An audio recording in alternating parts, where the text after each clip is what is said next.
For years now, Antonio Dominguez has been working to make his future shine, coming to this country with nothing more than ambition and elbow grease, polishing countless cars, and hoping to see success shining back in this reflection. Es un trabajo duro, ¿sí?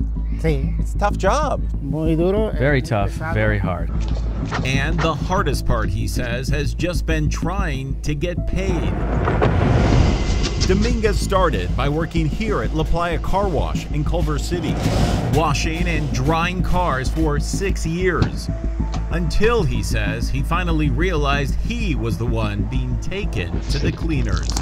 Ellos te deben dinero? They owe you money, I asked. Prácticamente sí. Basically, yeah. They wanted us to come in early. They didn't give us our lunches, our 10 minutes. They start figuring like, oh, wait a minute, I'm not getting paid for all the hours that I worked. So it adds up.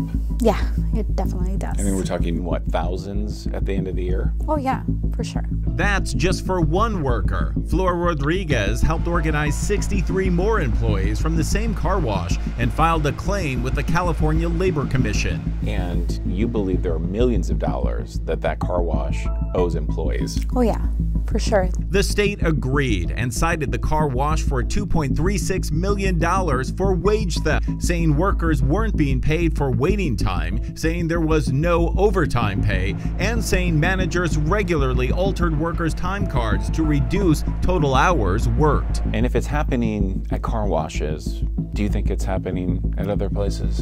Definitely happening in many other places. Wage theft, it's definitely rampant. In fact, our CBS News analysis of data obtained by CalMatters from the State Department of Industrial Relations found tens of thousands of cases across California. 63,442 claims of wage theft since 2017, totaling more than $500 million. The median amount of those claims is $2,070. And similarly, across the state, that comes out to be about 1.5 weeks' salary, or 9 weeks of groceries, or 1 month's rent, or 80% of a median mortgage payment. Definitely struggling with rent, definitely struggling with food. You've seen workers lose their housing. You've seen workers go hungry. And you've seen small children impacted. Yes. It's a lot. Yeah, it's definitely a lot.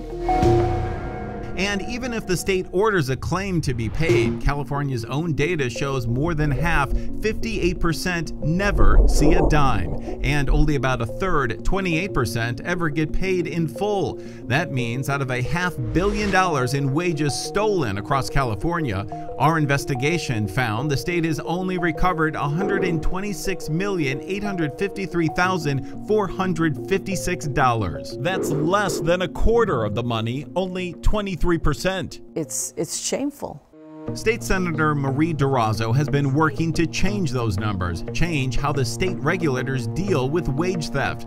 By law, the Labor Commission has 135 days to hear and decide a case, but our investigation found the median time the state takes to resolve the case is more than 3 times longer, 439 days. Does that bother you, that the state appears to be breaking its own law? Of course it bothers me. Is the state doing its job? We are not doing our job. We are not doing, the state is not doing its job. And we need to change things. She's now working on a law to speed up the process and give the state more enforcement powers to get that money back more quickly. Santa Clara County tried it on its own and began pulling restaurant and food licenses if owners didn't pay up. It's cleared nearly all of its cases. That's why our ability to collect is so important. It's critical. It's critical, and we need stronger tools so that employers don't think that it's so easy to get away with not paying, like those car wash workers. Car washer Antonio Dominguez's complaint helped lead the state to cite the car wash in 2019, and now, nearly 4 years later, he still hasn't seen a dime. The car wash filed an appeal. I'm Russ Palumbo from CBS. We tried to speak with owner Human Nisani, but only found a new manager. I haven't seen that in my supervision. I'm a manager, so That doesn't happen here. I haven't seen that in. And here it is Beverly Hills mansion that records show Nisani's LLC purchased in 2018, the one with an N on the gate and cars with plates registered to his dealership in the driveway. The woman at the door says she never heard of him. Human Nisani? Isn't this his home? After rescheduling with us time and time again, Nisani's attorneys said they would not comment on the workers' specific allegations, but said overall they are not true. Es difícil, no? Isn't it hard? Fue muy difícil. It was very hard. The problem is that we didn't know where to go. Hard to keep working and waiting for justice from both his former employer and state regulators who were supposed to keep business owners clean. Es esto justo? Is that fair? I ask. Lo que yo quiero que What I want people to know in general, the workers, is that in this country, in this state, we have rights.